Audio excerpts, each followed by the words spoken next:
Most businesses, and when I say most, 99.9% businesses would never do this.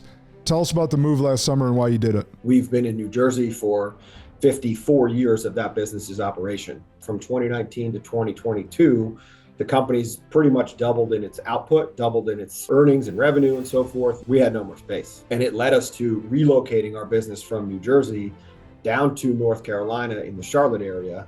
To move a manufacturing facility is not a simple task. How the hell did you convince the majority of your team to move everything they've known from Jersey their whole lives to North Carolina? I poured my heart into it, man. I think they decided to come because they believe in me. They believe in what I talk about. They believe in my heart. They believe in the fact that I got their back every single day. I got their back in everything they're doing, whether it's work, whether it's personal issues they're dealing with. And I have a famous phrase that I love: those who care more win more. Any task you do, if you put that extra level of care into that, it's gonna be that much better, whether it's the feeling you get from accomplishing it or from it's the level of effort and care that you put into somebody else. They will see it and they will feel it. And not only will they win, but because they win, you win.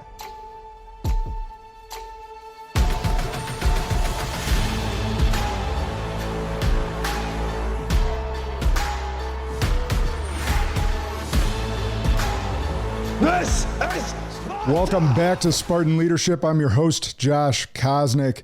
Hey, and this is your reminder, long-term listeners, you're doing a great job of sharing the episodes. Want to continue to thank you for that. We're bringing in guests of high impact and making sure that you're learning, and today will be no different. If you're new, you get some impact out of today, man, share it. And welcome to the Spartan Leadership Podcast, where we bring in high impact leaders, have leader-to-leader conversations, and bring as much inspiration and impact to this world that we can. And today I am excited. With us on the line this morning is a Spartan with a degree in GSD, my good friend, president and CEO of Elnick Systems by profession and motivator and woodworker by passion. Please join me in welcoming Stefan Joens to the show. What's up, brother? What's going on, dude? Good to be back on the show. Super stoked. Good to see you. And before we go any further, man, I just want to let you know how absolutely incredibly proud I am of you and Alicia. The whole podcast in general, but you guys have really been swinging for the fences the last few months, and they've been amazing, bro. So I'm really proud of you. And Alicia, too. Gotta get you credit. Yeah, no, Alicia's the brains behind the scene. I just run my mouth. So, yeah. And try and ask as many powerful questions as possible. But I appreciate that. If you guys aren't watching on YouTube and you're listening, Stefan's coming to us with a beautiful, beautiful background. That is real. That is not a just virtual background. That's his American flag in his office that he's got. And I saw him, he was drinking his First Form Screamin' Freedom energy drink to get us rocking and rolling this morning as well. So he's all Americaned out, and we'll get into some of that as well today. But as we get into what I want to talk about, I did in your intro, which university did you complete your GSD at? That's a great question, dude. I'm just going to call it Life University. I'm going to call it just growing up and doing shit and getting shit done and realizing that the only way forward is to put one foot in front of the other, solving problems, and working with a team and getting shit done. It's something funny that I kind of coined that, I don't know, maybe 5-6 years ago with a cousin of mine. We were just talking about stuff, and she was saying how she's an executive assistant for a couple different companies she's worked over the years. And she's like, you know what? Every time I get the job and every time I'm working for these people, they're so excited because I'm sitting here just getting everything done. I get done what they need to get done. So I just said, yeah. You got your GSD. And she goes, what's that all about? So I said, it's your get shit done degree. So I'm trying to figure out a way to make this like a little moniker, three-letter abbreviation after the name, that most people have for PhDs and stuff. But GSD is what it's all about, my friend. Yeah, I know. And it's interesting you say that because I always joke. I think it's funny when people put MBA behind their name because it's not a designation. Mm-hmm. You went to school to get your MBA. And I guess because you paid 6 figures for it, you may think that that's cool to have on your business card. But at the end of the day, an MBA actually doesn't teach you anything about how to run a business. Truth. It's very little to do with even managing people for that matter. So it's interesting that that's a degree that people find prestige in, which I would rather have the getting shit done degree because you actually are moving the needle inside of a business and learning along the way. And if leadership happens to be one of the things you learn and that you step into, awesome. Otherwise, we need people inside of organizations at all levels that are getting shit done. Yeah. For me, I'm a lead from the front kind of guy. I don't like to sit in the back and crack the whip. I'm a guy that's out there showing the guys how to do it because, it's, as we'll get into a little bit later, one of the fun things about what I love to do here within the company is go outside and turn some wrenches with the guys, because I've done every job this company has. So I'm the example for getting shit done, and I've groomed guys within the organization that I can rely on, that if I leave the business for a day, a week, or whatever the travel that's need to be done, I can give these guys their list. Hey, go GSD this for me, right? They do it every single time. I don't have to check in, and they've earned that degree in my school, let's just say, the school of life. And it makes me super proud to look at some of these guys and say that, that they're at that level and they're that reliable as humans to get things done. So it's cool. It's really good. My dad always said, if you want something done, give it to a busy person. Mm-hmm. And there's so much truth to it, because a busy person, people are like, wait, well, why would you give it to someone that has a lot of stuff on their plate? That seems counterintuitive. And yes, at first that does seem counterintuitive. However, what you find out is that busy people figure out how to get things done, and they prioritize their day. They time block their day. They just figure out how to get shit done. Whereas a person that has a lot of space or a lot of wiggle room in their calendar will typically delay until the last minute to actually get that thing done.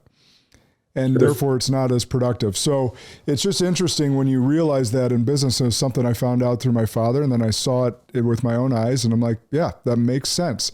So speaking of my father and also yours, we're both second generation business owners, successors. Mm-hmm. So I always ask this because this was a big deal. And you're in a private sector with a closely held firm and business. I was representing a company through a Fortune 100 company. So I had, kind of overlords over our decision-making process. That was the company's decision, not my father's decision. Not that he wouldn't have transitioned the business to me, but there was a lot of nepotism stuff that was coming up. And so I was wondering on getting into you, and we might have talked about this a little bit on our previous podcast, but did you ever get the shit on nepotism or claims of nepotism from other leaders that were already in the business? Yeah, man, I think it happens to just about everybody that comes into the business. And I'd say it's a little bit of a degree of difference depending on when you come in. And I was thinking about that this morning when I was thinking about what, some of the things I'd like to share with you today and your audience today is there's two different ways people come into companies. Right, as second generation or third generation kind of ownership is there's those that come in either due to an illness in the elder person, or they've just gone through a life change and now they're going into a family business later in life. Right, those people, I feel like they have, from an age perspective, they gain respect because they're in their late 30s through 50s or something along those lines. So they just have life experience that sometimes people will grant them the grace of giving them some respect to it. The other group is the people that come up through the business as kids, right? They work in and out of their businesses when they're little, or they come in somewhere in their 20s where they're generally younger than the masses of people that are within the organization. And for me, I came in since I was 14 years old. So that was, without a doubt, there were moments and times where I would get a little flack, right? Being the owner's son, so to speak. Not as much when I was in my first stint, 14 to like 19. But when I came back when I was 27, I got way more of it, because at that point I was away, I was coming back into the business, and it was just a different viewpoint from those people within the business. And there were some people I had a good relationship with, but a lot of these people I had to almost regain their trust. And the way that I did it, and the reason why I'm at the place I am today from a leadership of this business and the trust and relationship I have with my team, is I just worked with them. I didn't bark orders. I didn't go up to somebody and say, hey, this is what I need you to do. Go do it. I said, hey, this is what I need you to do. This is how I used to do it. These are where I found my resources. And this is the way that you can solve these problems. And if you need help, you can go to this guy, come to me. And like I said, during, a talk we had about this once before, is if you've had the opportunity to do the tasks within a business, that's why I think it's better to grow up within a business and then eventually take it over. You have this ability to be a really good guide for people because you know the Mm-hmm. process steps, you know the resources, you know the locations. Where if you just come into a business as a later person in life, you can probably figure it out. Hopefully, you've earned your GSD along the way, but it definitely is viewed upon a little differently. I feel like people that come in as second generation business owners in their late 30s and 40s, they get viewed upon as like, oh, they're here for a paycheck. Oh, they're here because they want the lifestyle that their parents had, and we don't know how they're going to behave and act. Where for me is, yeah, I love the lifestyle that my folks had and built for themselves, and the business and the legacy that my dad's grown for himself. But in no way, fashion, or form did I ever walk in and be like, I want to have this tomorrow. I knew I had to earn it. I knew every single day I had to work my ass off to show the team that I know what I'm doing, to show myself that I know what I'm doing, and continue to build myself up through that ladder in the business so that I can help people the right way. I'm a big believer in doing things the right way and doing it in a way where the team knows that I'm on their team and I'm on their side, and I'm not there just to bark orders at people and make them into Yeah. robots. I like people. I like people on my team. I like growing my team, and I like helping them train and learn more so they advance their careers too. And one of the things I know you has shared with me in the past, but for the audience sake, you were in a lot of different roles in the business along the way. Was that purposeful by your father, or was that something you chose to do, or was it out of necessity for the business's growth as you were kind of the utility player and it just kind of happened to work out that you got shit done through all those different areas? That's a great question. I would like to reflect back and say it's probably a combination of all three. I know from my dad's perspective, shortly after I came back to the business, and I worked a few jobs before I had this opportunity, but he always told me, if you're really going to get involved in this business and the technology, which is relatively new, you got to learn it and you're going to have to get into it fast. So his vision was for me to go work with one of our customers and learn all the things that happen before the equipment we have, because as he grew up in the technology, he was able to communicate with his customers about things other than the furnaces that we make. For me, as I went through, it kind of came up more as it was a necessity. We had people that left positions as managers, people that left positions as running my shop floor, challenges in different areas of the business. I was always the kind of guy that, in connection with some of your background, I left manufacturing for a while, went into finance. And while I was working in finance, I really wanted to go down this path of being a manager. But the way that they ran their management program really shifted and changed. I started to lose interest in the way it was structured. So that's what brought me back to the family business. But as I worked my way through Elnick, every opportunity I had to take on a new role was because a manager left or a leader left. And the people we had within the team either weren't set and ready to do that, or nobody volunteered to step up and do that role. So for me, I love people. I love to lead people. I love to be a resource for people to advance their task or their life or their career. I didn't know everything I was doing, but I knew that I knew people, and I knew that I could figure it out, and I knew that I could get shit done. Just put me in the seat and give me a chance. So that was through necessity that I moved myself through all these different areas of the business. And I learned so many different things together with the team, and that was the other thing too, is I knew, and this is one of the other things for most people when they get involved in anything in life. If you know you're not the sharpest person about the topic, go find people to help you make decisions towards a solution. For me, I always did that in the company, where if I didn't know the answer to the problem because it was a deep, technical issue of welding or machining, I would go grab 3 to 5 people and we'd have a conversation around it, and we would make a decision as a group. So that's really what led me to have a much more team culture atmosphere, because I would always incorporate the people in the decision, mainly because I knew I didn't know the decision. Yep. Right. Or I could make it, but I really wanted the input from everybody else, because it just builds a better community across your organization. Yeah. If they're part of the plan, they don't fight the plan. Yeah. Exactly. Nearly as much. I should say nearly as much. All right, Good. Let's debunk this for those in the back. You posted a true GSD recipient thought last week, and I want to continue on this topic a little bit. You posted, if you are not a starter and you think you should be, give them no choice in the decision. Play so well, it's undeniable. Absolutely. So, I love that quote. And that means so much to me, because I have some thoughts on this as well from my past experience. But for you, as you posted that, what was on your heart that morning?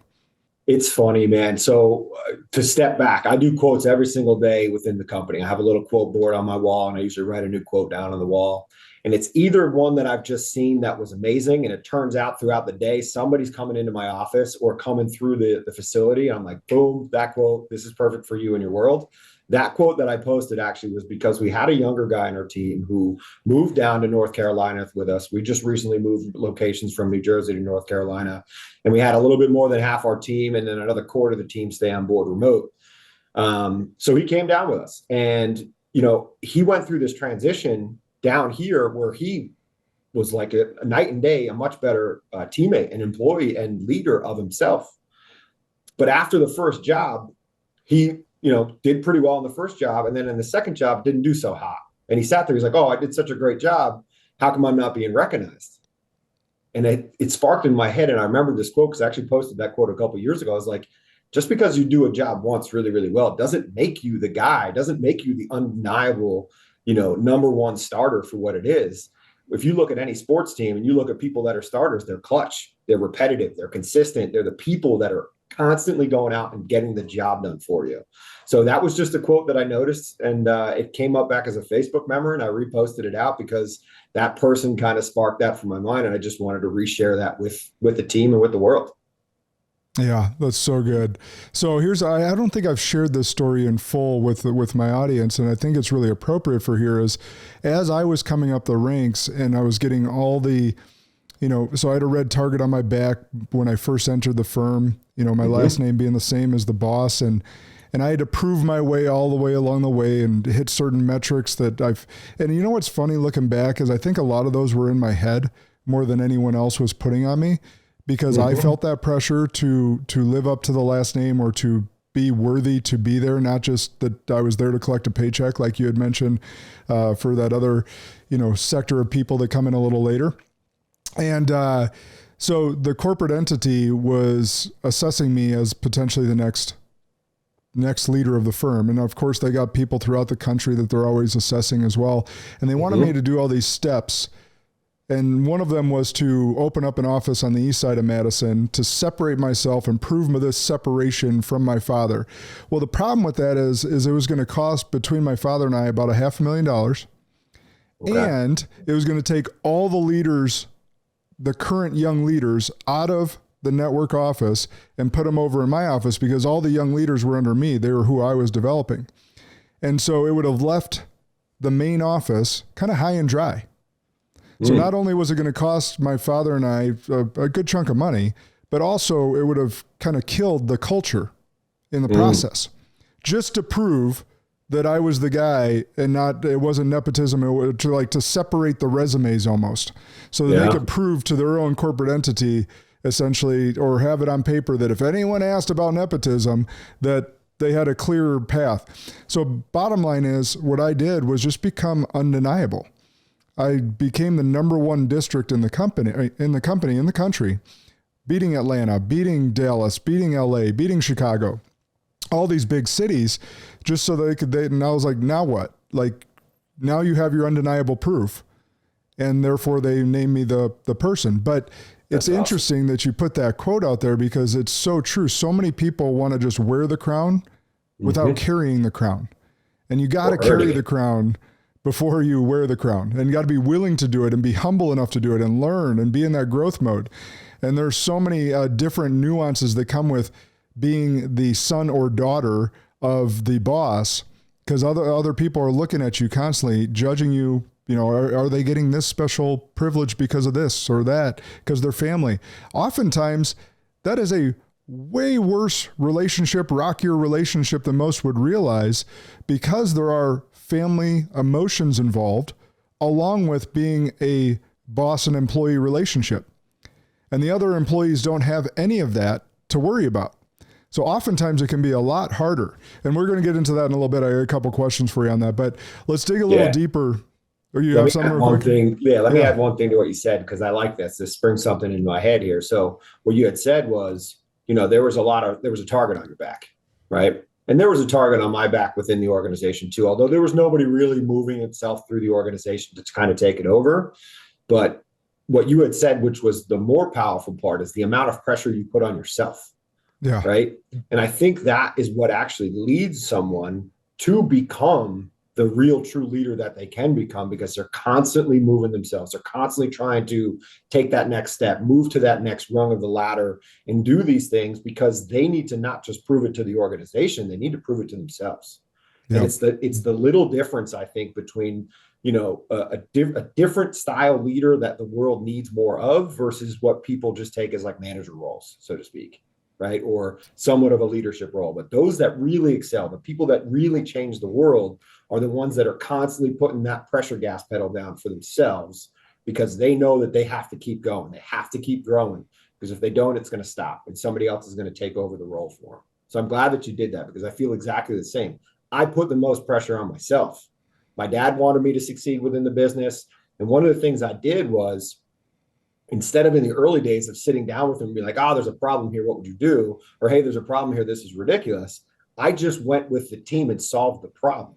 So me becoming undeniable was, I moved myself through the business into the right roles, into basically the general manager role, by solving problems with the team, going back to the leader of the company, the CEO, which was my father at the time. And instead of being like, hey, we got this problem, this is an issue, it's, hey, we had a problem, this is the way we solved it, this is the outcome, this is the way the team made the decision together, I'm just keeping you updated on what's going on. All of a sudden, that led down this path of him being like, oh my God, this guy's getting shit done. I don't need to help him as much anymore. So a Yeah. lot of people, when they're moving themselves, and I see it probably more in a family business environment, because they like need this level of approval, or to your point, you have a different level of relationship with the owner. You can go in and do things a little differently. But for me, the most important thing anybody can do as they're trying to move themselves up a leadership rank is show how you can solve problems. Don't just ask for the role. Show and earn what it takes to become the person that has that role. Even if it's within a small team and you're trying to take over a much bigger team, if you run your team like an absolute aces, like the best, people are going to see that. Yeah. And Yeah. that's That's how it's so going to good. grow. And that's how you're going to move up forward. So I love that you put pressure on yourself. I do the same thing. Yeah. And by the way, you're never going to please 100% of the people, right? So there's still going to be doubters. There's still going to be haters. There's still people on the outside that assumed my dad sold it to me just because it was his choice, when it was actually the Fortune 100 company's choice. Right. Not that he wouldn't have, because again, I made myself undeniable, but you're never going to please everyone. And I'm sure there was people in the firm that thought I shouldn't have been the choice, right? So none of them came out and said it to me. However, like you got to be aware of that, and you're not going to please everyone. So it's really good. Oh, and something else you brought up that's actually really good to teach young leaders is, one of the things my dad did with me over the last couple of years in the transition was, there was a problem or an issue and he'd present it to me and he would say, how would you solve that? And he had the answer. He just wanted to make sure I was thinking about it appropriately. And if I had any different take on it, he may consider it, but he typically already had the answer, and he was making sure that I was working through it mentally and considering all options and all feelings involved and all people involved, to make sure that I was thinking about it as a true CEO. Yes. And a mature leader. So if you're trying to grow leaders in your organization, that was one of the best things my father did for me, was not give me the answer, but rather present the problem, have me work through it with him, and then give me feedback positively or negatively. Yes. I love that. And if you're in leaders, growing leaders, encourage them not to worry about how you would solve it. Encourage them to think about how they would solve it. So long as the outcome gets there, and it's either the same or lower cost or whatever the factors are that make the decision right, there's more than one way to skin a cat. That saying's been around for a long time. Yeah. It doesn't have to be the exact same path. It just has to end at the same destination. And that's the thing with you're growing a leader. Encourage them to think on their own, because the more they think on their own, the more they exercise that muscle of discipline to think. And it's just going to become a much easier thing to do over time. Truth. Very good. All right, let's get a little deeper here. Starting with your acquisition experience. So there's got to be a succession and buyout and all that different stuff that happens in any transition of the business. So for going to new president and CEO, you're now the new president and CEO, then touching on your leadership journey after you got the seat. Let's talk a little bit there about the transition, succession. Now you're the guy running the firm. What was that like? I'm one of those people that acts first, finds the emotions later. And there's a lot of people in the world that have the emotions first and act later. So for me, taking over the seat, taking over the role, I remember specifically when I was in the GM role, so stepped down underneath my dad's role.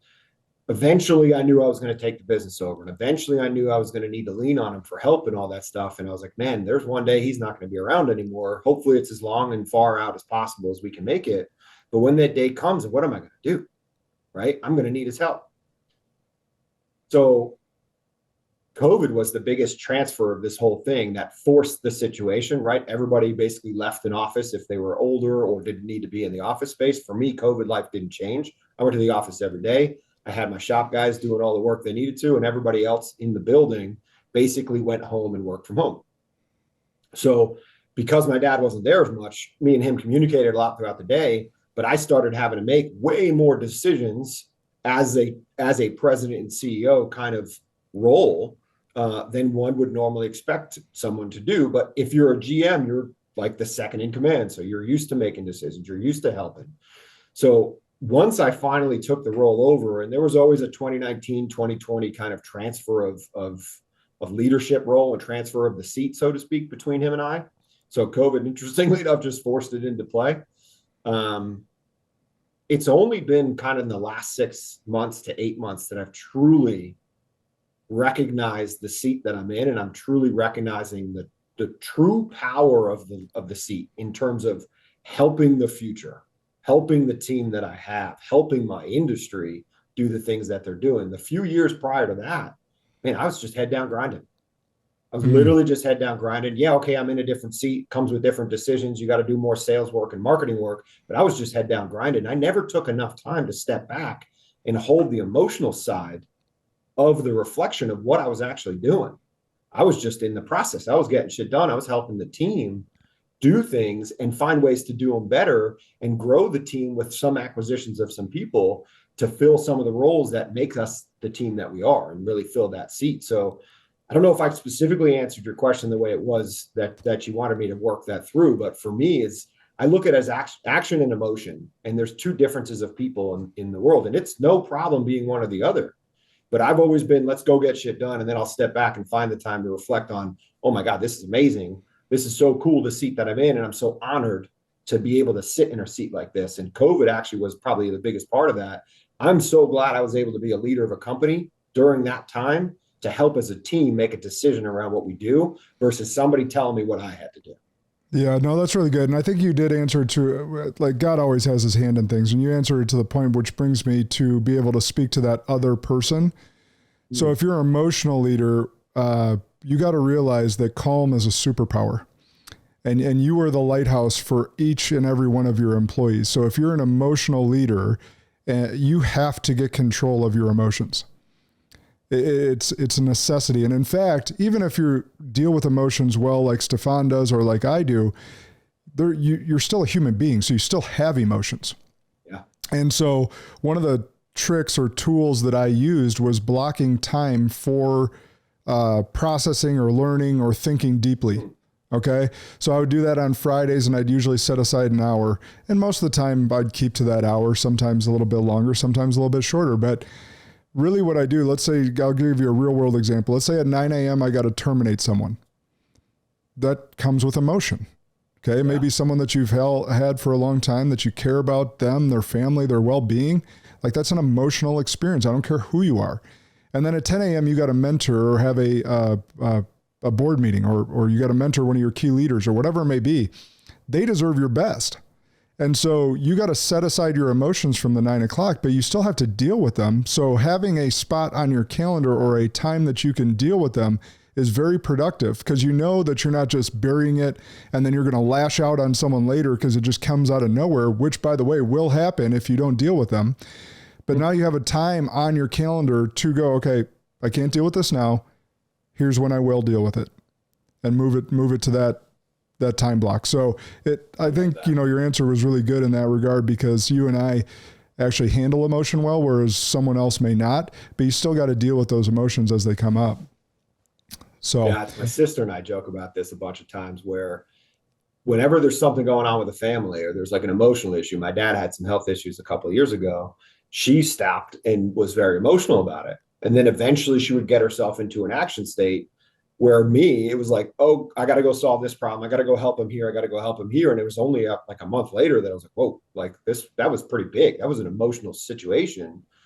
And I love the point of giving yourself the time to get that emotional, can't find the word I want to say for it, but that emotional moment or that emotional time that you have to invest in to get that off your chest, to get it off your plate, just like a to-do list of stuff. I love that. I'm actually going to start doing that for myself. I do it in ways, but I don't schedule it. And I love the fact that you schedule it. I'm going to start doing that. Well, and sometimes it doesn't have to be an emotional thing. Sometimes it could be like you have this idea or this thought that deserves more attention and you don't have time for it today, but you set aside time in that, on Friday or whatever you want to block it as, and you have time for it there. So you just keep it in the notes section of your phone, like to deal with later, or to deal with on Friday, my, I don't know, your special time, your reflection time, whatever you want to, my me time, I deal with it then, right? So you can capture the thought, capture the emotion. Here's when I deal with it. So it's just a really good hack, I think, for most people. All right. So going back to this acquisition piece. So based on your personal experience with taking over the family business, what is the number one tip you'd have for others that are just beginning the acquisition process? Or maybe better put, what is one thing you wish you would have known going into that chapter? I think my situation was a little unique in that I was so involved and so kind of working hand in hand with my dad that I got a really good understanding of what it took to be in a seat. And being forced into it during that period of time during COVID and so forth, I had no choice. I had to act, right? If I were to look back or be in a person in a different situation without the way the world was at that time, I would say one of the most important things that's usually when someone gets into running a business, some people come in and they think they have it their way and that's the way they want to have it, right? And then there's other people, if they take like the Toyota approach, they just don't do anything for 6 months. They figure out how it works. And then they go try to fix whatever the problems and the solutions are. I have this like hybrid mode where I have a vision for what I want to do, but I don't want it to be my vision, right? I need it to be the vision of everybody else. So I think one of the strongest things that's helped me in the transition was in 2018, 2019, like yourself, we joined a phenomenal leadership and entrepreneurial group called Arte, and that really helped me mentally work through some of the changes and differences that I worked through in the organization. But I would say if I were to give advice to somebody in that field, I would say two words: humble and grace. One, be humble, right? You don't need to be the person that makes all the decisions when you're in the top seat. You just need to make sure that the company is hitting the goals and working towards the vision it is. And ultimately, you're much better off making your team feel like they made the decision and giving the team the credit, because that's what gives them the buy-in to the organization and the desire to stay within it because they feel like they're making a difference. I personally don't care if it's my decision, but so long as we're moving towards the mission, that's been a huge thing for me. Huge. And that's really, it's developed a lot over the last few years, but early on, I kind of really recognized the value of what that is. Honest to God, I don't care if I make the decision or not. I said this now twice, but I just really mean it. It doesn't need to be me that makes the decision. I'd rather, and this goes back to something that's been like a part of me for my whole life, is I care a lot about people, and I care a lot about seeing people smile, seeing people win, seeing people take that step in their life. So for me, I'm always looking to try to make someone else try to make the decision or help someone else try to make a decision, because that really what lifts you up. And then the other side is grace. So when you come into a new organization, if you're coming in completely fresh and new, or if you're just growing up in an organization and now you're responsible for different people that maybe you haven't had the same level of engagement with, I would say give each other a little bit of grace to learn each other. Right. It's like starting a new relationship. You don't know exactly what that person's like. And, you're dating somebody, and after a month, they kind of show a little bit more of their personal life, how they act, or maybe they're messy, maybe they're super clean. Give each other a little bit of grace. We're all individuals. And eventually, like the frequency of life, like those things, they might butt heads a little bit. Eventually, they're going to get into a really good rhythm. And if you give each other the grace to figure that out, it's amazing the power of what that can do for you as an organization, as people. Oh, agreed. This is a little bit off topic, but you mentioned it a few times. How often are you communicating your vision with your team? Once a week, every day, depends on what I'm doing and where the topic is. I'm always trying to give people the idea of where it's going and what we're doing. But I have a vision on two sides. One is this is what we're trying to do as a company, but as a manufacturing company, you have tasks that are sometimes a little bit more robotic, right? It's not the glory of marketing and putting all these things together, or dealing with large financial assets. While that can be robotic in and of itself, the thing that I do, and this is a great lesson for anybody who's responsible for people, if you're doing something that's changing people's lives, and you as the company owner know this, or you as the leader know this, you got to make sure that knowledge goes down the line to all the people that work for you. So I spend a lot of time in my shop floor with guys that are punching holes in sheet metal, or welding material together, or picking parts off a shelf to go put into a box for somebody to go use. I don't just tell them, hey, you're doing a great job, this looks beautiful. I actually remind them that the reason that we need to do such good quality work is our equipment is used in every area of the world. It's used to help people make knees and hips for hip replacements and knee replacements. It's used for a pair of Ray-Ban sunglasses. It's used for the dental brackets you wear in your teeth. It's in everything, right? It's in every single industry. So when I'm sitting with somebody, and specifically if it's for one of these medical companies, I go up and remind them, hey, I just want to let you know how proud I am of the work you're doing and the quality of the work that you're doing. And I just want to remind you why it's so important to do this the same way every time. Because this piece of equipment is going to go be used for this company, and this company goes makes a product like this, for example, a hip, right? And if that product fails due to a failure of us not doing our job right, it might mean a product has a failure in it. And hopefully the company catches it, but if they don't, it could mean something really bad for the person at the end of the day who's using that hip to walk around every single day. And you know what? It might be you one day down the road. So I bring this connection back to the art of welding to the actual use of the product at the end of the day. And that gives people this mindset when they come to work. They're not just coming into work to weld metal together. They're coming into work to weld metal together so some guy's hip down the road is actually functional and good. Yeah. And if you find that connection and that way to give people the real world understanding of what their daily task is for the world, that's another vision that I think all leaders should work on creating outside of what the company's trying to do collectively. Yeah. So good. So good. You're explaining the why. You're giving them the why every time and reminding them. And so even if you have to course correct them or challenge them or just correct them in general where they are making a mistake, it's reminding them, hey, this is why we're doing what we're doing, because it really matters. And almost every business can tell that story in a different way. Just oftentimes we're not reminding our people enough. So that's so good. All right. I want to go back to the secession thing real quick. Fast forward. Now, how many years are into your role as presidency? Is it 3? 4.5. 4.5 now. Okay. All right. You recently made a huge shift. Tell us about your monumental move last summer. I know all about this, but I want the world to know about this because this is fascinating. Because most businesses, and when I say most, 99.9% businesses would never do this. Tell us about the move last summer and why you did it. Yeah, great question. Still working through the emotional side to it. I haven't given myself that time to sit back and reflect, but I do, periodically throughout the year here. But we're a 55-year-old organization this year. My dad started it that long ago, built a great company, great legacy.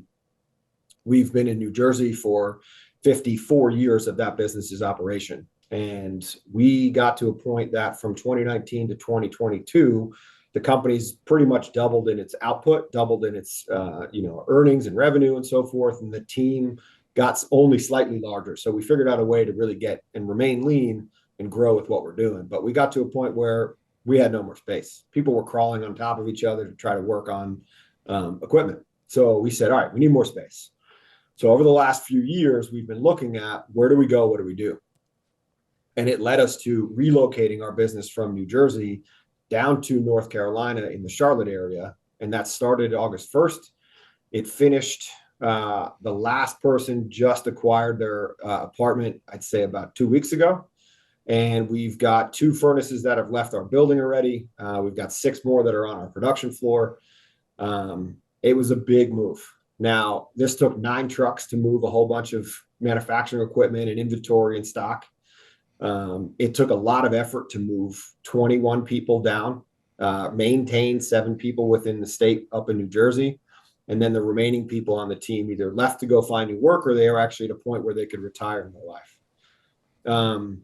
This was massive. It was to move a manufacturing facility is not a simple task, especially when you go into a shell building where you have to put all new power, all new water, all new gases, all new utilities across the whole board. But there's a lot of freedom in that. And there's a lot of fun in that. And there's a lot of fun in the ability to kind of build that vision towards what growth could mean, build the facility the way you want to have it laid out. And oh my God, not only do we have more, 2.5 times the space width and length, we also have 2 times the height of the building. So there's so much greatness around where we are.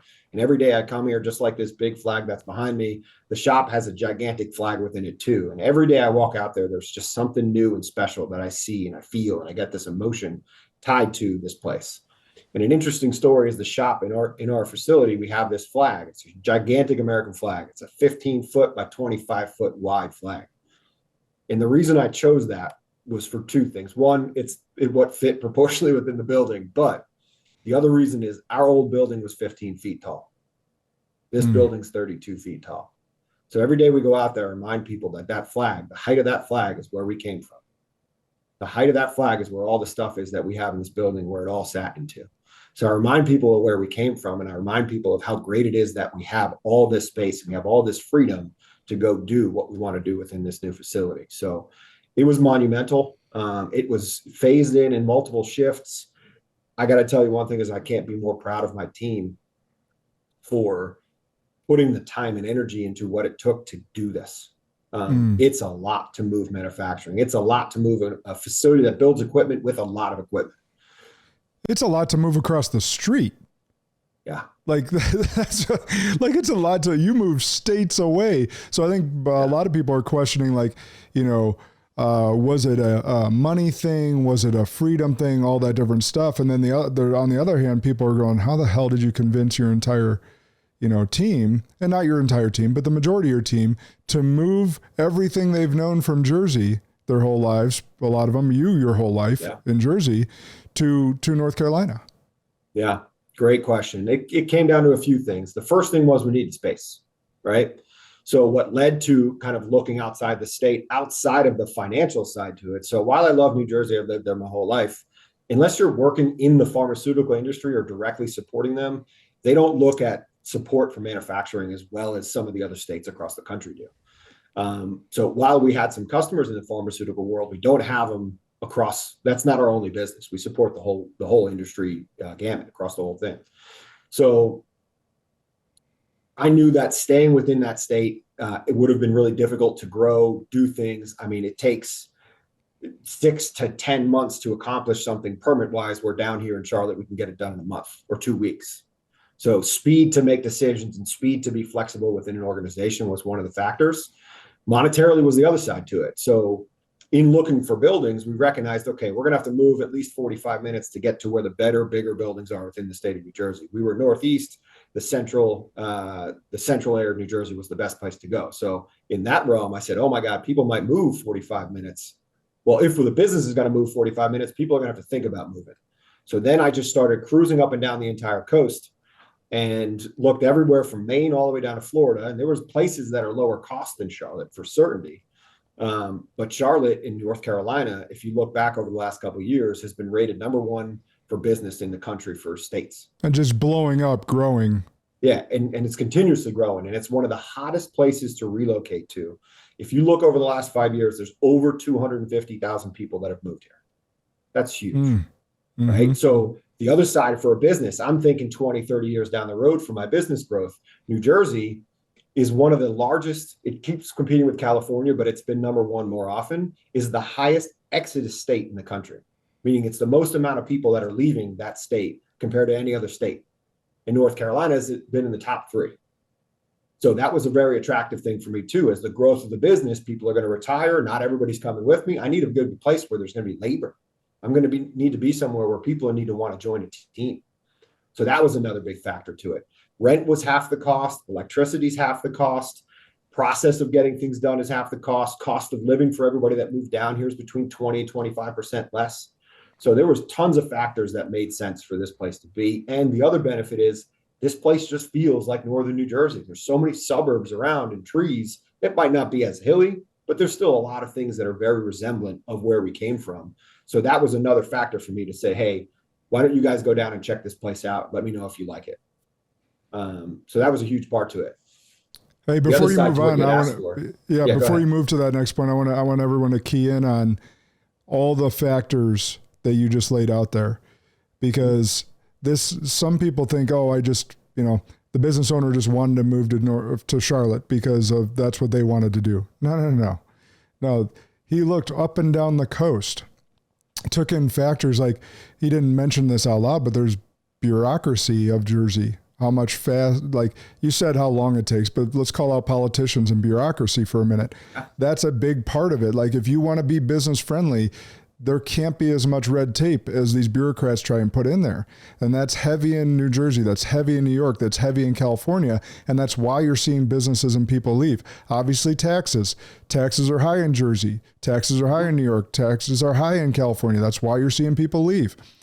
It's a little more friendly, or a lot more friendly there. It's also about the costs, not just on rent, but on electricity, on all the different things that are going to go into the business. And that's not just so the business owner can make more, it's so that everyone can make more. Because at the end of the day, if the business succeeds, everyone succeeds at a higher level. And then labor, finding good people or great people for your organization. You got to be in a spot where that's easier to do than it is harder to do. Right. So all those different factors led him to make a decision, not just on a whim, not just willy-nilly, or not just because he loved Charlotte, North Carolina and wanted his team to move there and had to convince them of such. There was a ton of shit that went into this. And then after you get to that point, then it's the mechanics of moving everything down there, which in manufacturing is far harder than me moving a financial firm across the street. So I just want everyone to hear all that one more time, because it's a lot. So go ahead to the next part of the question on how you got everyone to buy in. Yeah, it's a great summary. It's not like you're moving a bunch of desks with telephones and computers, right? It's way harder than that. You bring up a really good point. This is not my first choice of places to relocate to. I'm a cold weather guy. I love the winter. I love to go run towards snow. If I were to relocate the business to where I wanted to go, it would have been like Montana or Wyoming. But there's no labor over there, right? I'm not going to bring enough people. After telling everybody on the team, I had about 3 people that said I would have gone. I was like, that's still not enough. We have 40 people on our team. So the thing about my exploration through this process that you hit so well was every place I went to go look at, I looked at for my team. I didn't look at it for me. Yes, of course, I needed to like the place a little bit too. But I looked at it for where would my team want to go, and where would my team want to go to a place that gives them an opportunity to change their personal lives financially, maybe buy a house finally, maybe get a nicer apartment, but pay the same amount of rent. Be around an area, a lot of people don't like the snow. So being in an area where it doesn't really snow so much helps them too. But everything I did was for my team. Every location I picked was for my team. I wanted my team to be proud of the building that we came to. And we are, without a doubt, hands down, in the nicest industrial park in the Southern Charlotte area. I've seen 20 different industrial parks. This place is different. It's beautiful. It is everything that holds the line of quality and excellence that are the 2 of our 5 core values as an organization. Quality and excellence is what we have here. And when I walk around this place, that is another reason why I say this place is so damn special. So how did we convince the team to do it? I poured my heart into it, man. I spent a lot of time researching, gathering data, gathering information. The day that I made the presentation to the team about this is what our future has an opportunity to do, but I'm not making this decision myself. Like I said earlier in the call here, right? I put a whole presentation together. I moved equipment out of the way because we didn't have a big training room or a big enough room. So I moved equipment out of the way and I put all these chairs down. I took the projection screen from our conference room with the projector and set it all up in the back. And I didn't sleep the night before because kind of like I'm doing right now, I'm getting a little emotional about it. But I was very tied into trying to find a way to get the team to want to do this, right? For their sake, not for mine. So I laid out the options. I said, we can stay here, get a second building. We can go find a second or a bigger building within the state, or we can go relocate to a new place that's going to provide better lives, provide better costs, allow us to invest in some really cool new equipment. Or if I stay here in New Jersey, I can't really do that because we didn't have it. The change of going to a place that's manufacturing friendly led us to innovate. It led us to find all these new ways to bring more manufacturing back into our building versus having to rely on all these outsourced resources that we worked with, which I don't shy away from. I like working with companies outside, our organization, but I presented to the team, and I thought people were going to yell and scream at me, but there was about 3 people that came up to me right after that meeting was done, and they're like, "Can we go tomorrow?" I was like, "Oh, thank God!" Right? And they were the first ones that came up, so they gave me some good feel. A couple of the other people were like, "This isn't what we want to do. I can't believe you're doing this to me." Like, nobody ever said, "I can't believe you're doing this to me." It was like, this isn't in line with what we need to do as a family. I got a lot of people around New Jersey. And I said, okay, completely understand. If you want to change, I tried to convince some of these people to go because I like them. I said, why don't you be a trendsetter?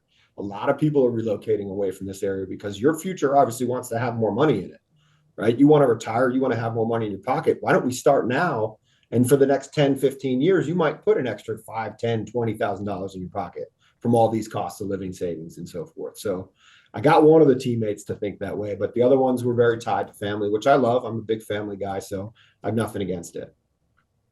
But so the presentation was one step. The other step that we did is we basically said, all right, everybody that's interested in this, go fly down there. Flights on me, hotels on me, go spend the weekend down there and go check this place out. Because every time I was down here, after the 3rd time, I'm like, all right, this place is just like home. It's a little warmer in the summertime for longer periods of time, but it's pretty much just like home. There's so much similar feeling. And oh my God, this place is full of people that actually say, hi, how are you? How's your day going? It's nice to see you. It's nice to meet you. That is one thing about the Southeast area that is very, really well known for its reputation across the world. So like the Midwest. Honestly, dude, the biggest reason I think that as much of my team, we retained 3/4 of our team. A little bit more than half joined us down here. I think they decided to come because they believe in me.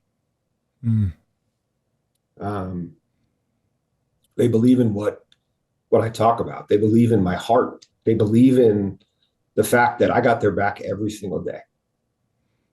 I got their back in everything they're doing, whether it's work, whether it's personal issues they're dealing with. I'm a big believer in asking people what's going on, how are you doing? There's plenty of times people come to work and they're not in the best of moods. They got an issue going on, whatever it is. Too many leaders in the world try to figure out what's wrong with that person in terms of why they're not performing. I try to figure out what's wrong with that person because they're a person.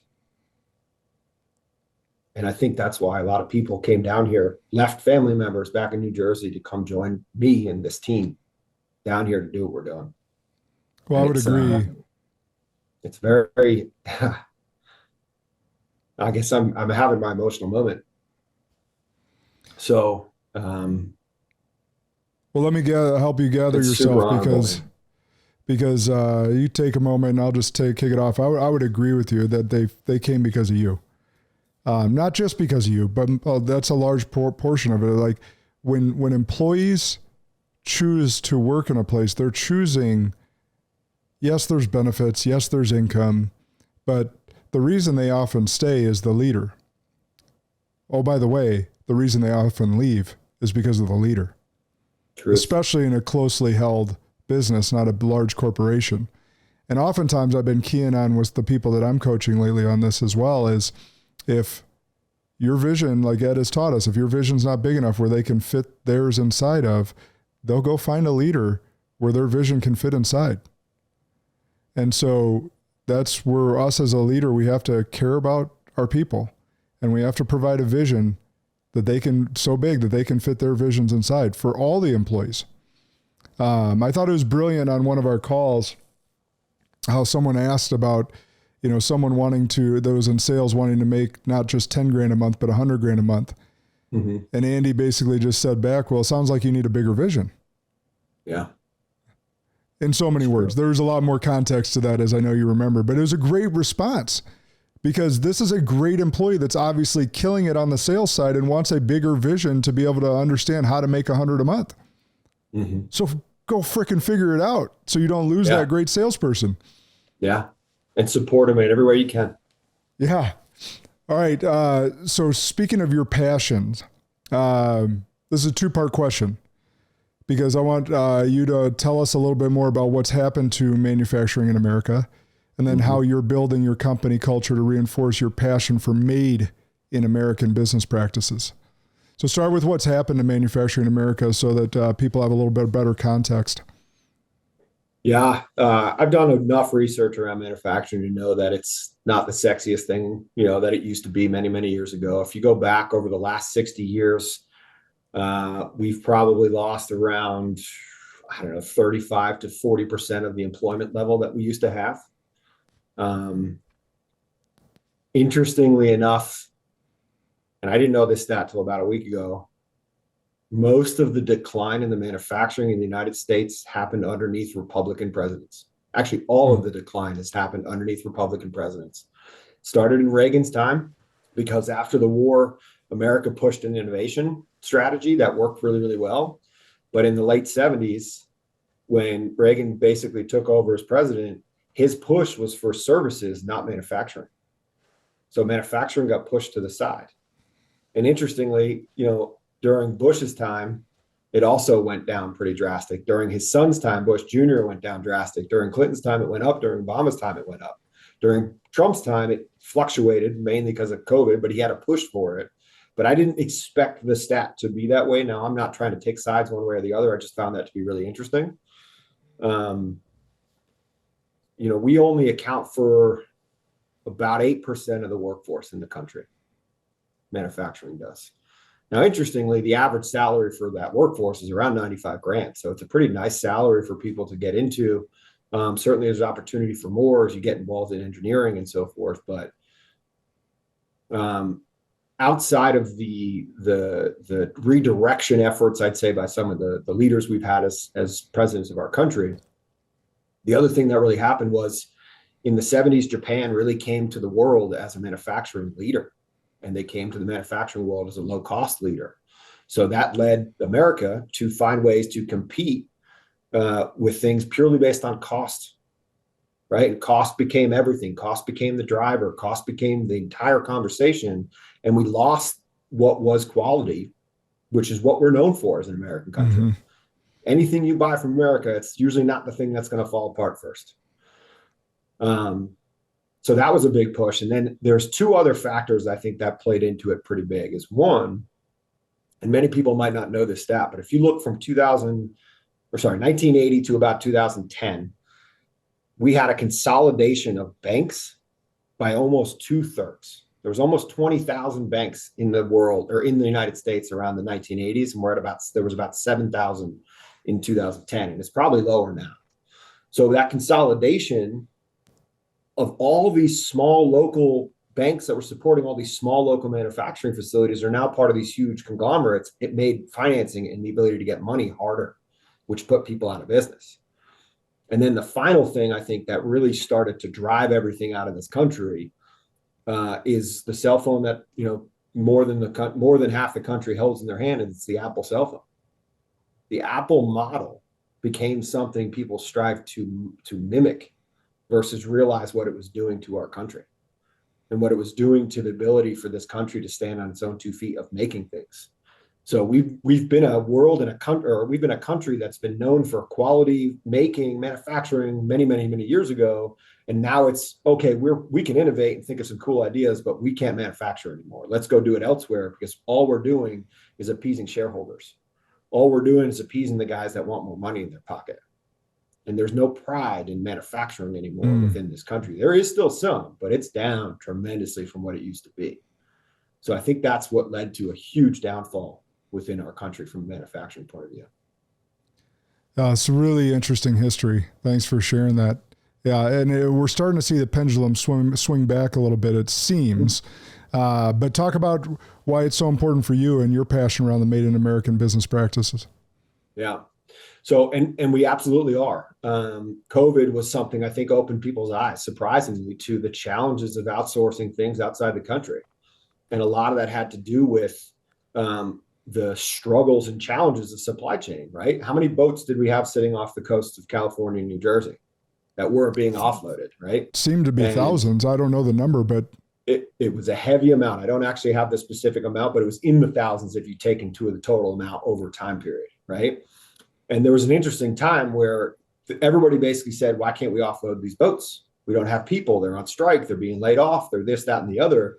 In my mind, I'm thinking, we have all these people that just got pulled out of all the Middle Eastern wars. Why don't we deploy these people to go offload these boats? That to me would have been a great strategy.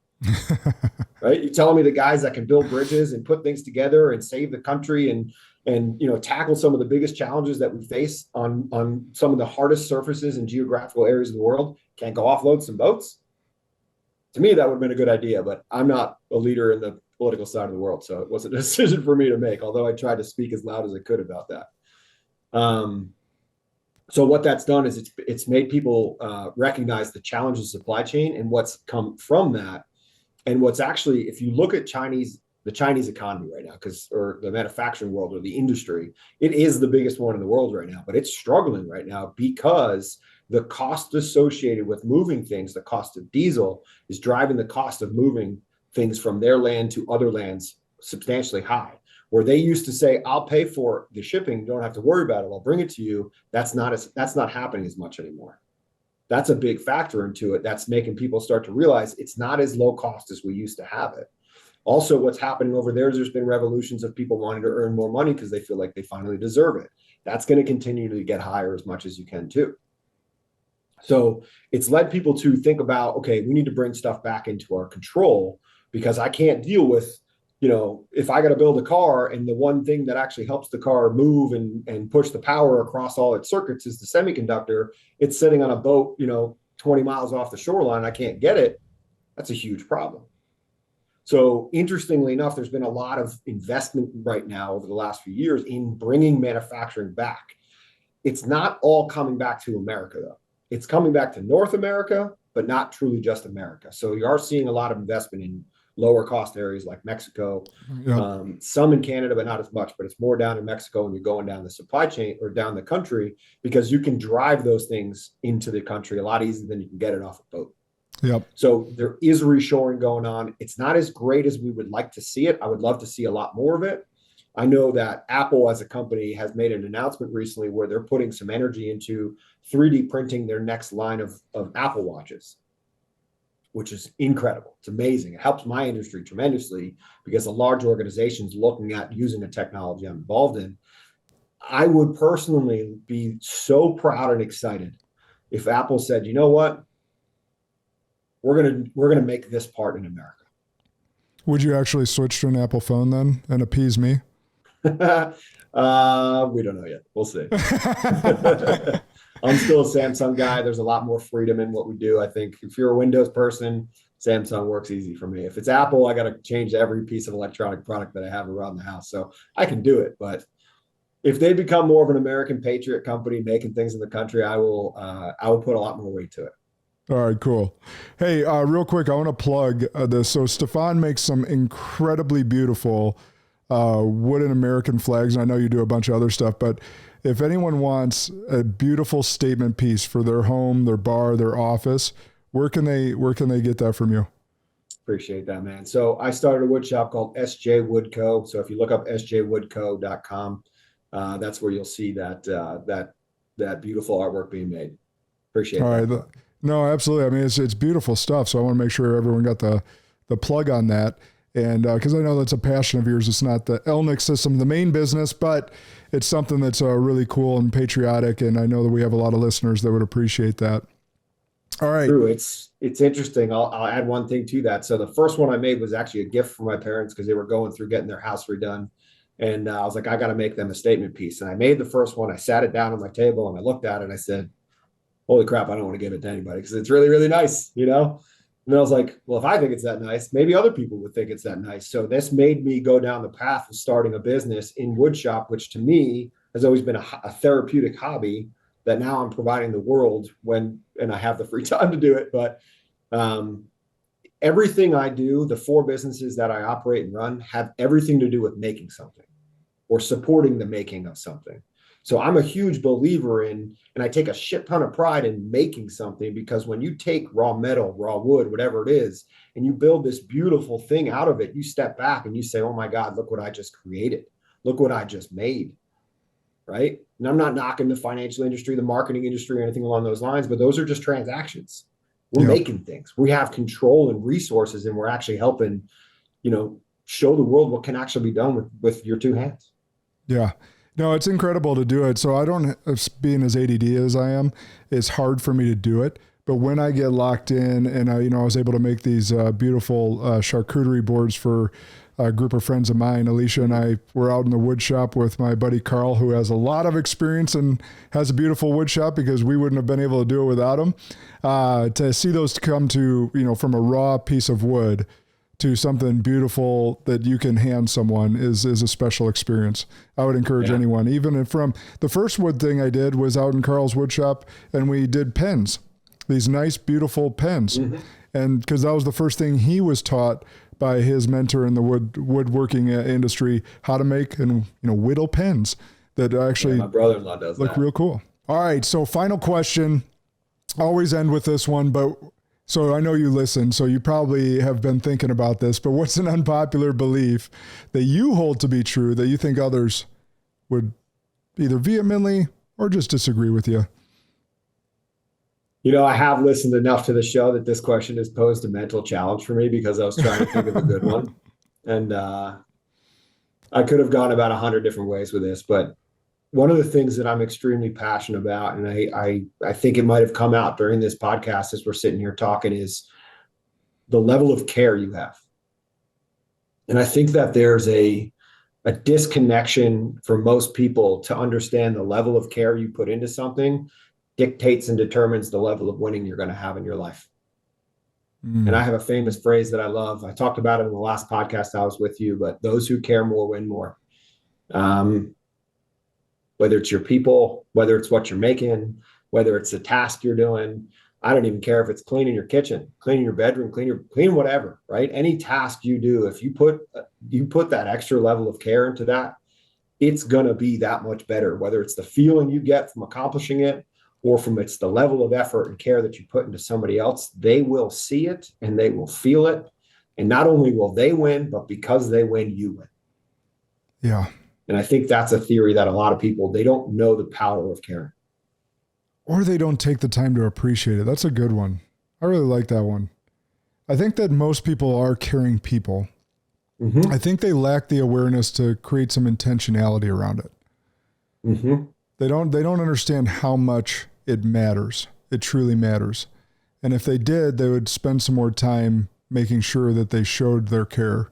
And I'll be honest, like I struggle with it as well, because I don't need appreciation. I don't need affirmation. Like that's not something I crave or need. I learned to live without it because I didn't get it growing up as much from my father, the person that I craved it from the most. So I have to be consciously aware and think more about that because it's just not of my world, because I don't need it. But what I have realized over time, my wife called me out, I was like, you have to show it. You can't just assume people know it.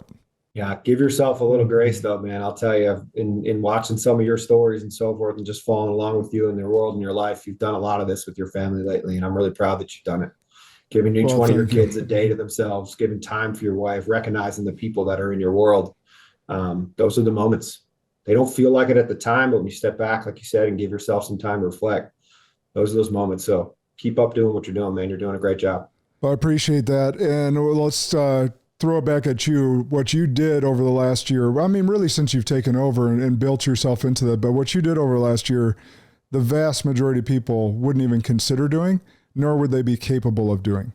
So to the tune that I mean, and to be able to lay it out for the audience like you did today, I think was going to be so immensely helpful for people to comprehend the work that it actually takes, the vision that needs to be created, and then also the work to be able to communicate that vision.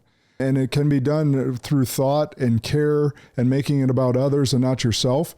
Which is all something you brilliantly did. And I know you're still navigating the winds because it's so brand new, but you handled it brilliantly and you should be very proud. I appreciate that, man. It came with a lot of care and a lot of hard work. I asked a lot of questions. I put a lot of homework into other people that have moved organizations. I leaned on about 5 different people, 2 from my industry itself. What'd you do? How'd you do it? What'd you do right? What would you have done different? That was immensely helpful for me. There was one particular individual I think that gave me the most support. He let me come on site and not just talk to him, but he let me talk to about 5 different teammates that were part of his team that were helping part of this move and then added to the team.